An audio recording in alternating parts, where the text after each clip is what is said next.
HR, pemuda berusia 17 tahun warga Mangkutana, Kabupaten Luwu Timur, dibekuk Satuan Resmo Polres Parepare di Jalan Mayor Abdullah, Kelurahan Malusetase, Kecamatan Ujung, Kota Parepare, lantaran mencuri mobil dengan nomor polisi DW1029CB.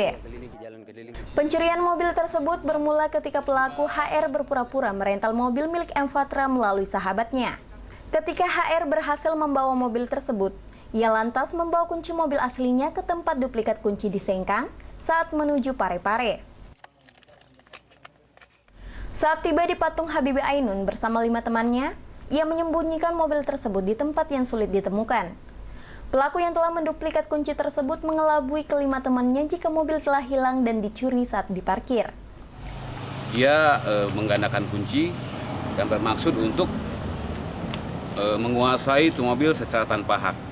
Rencananya untuk sementara dia sembunyikan itu mobil dan selanjutnya dia akan bawa kembali ke Sengkang untuk dia miliki. Untuk sementara kita pasangkan pasal pencurian dengan ancaman hukuman maksimal 7 tahun. Pelaku mengaku merencanakan untuk menjual mobil tersebut di Makassar.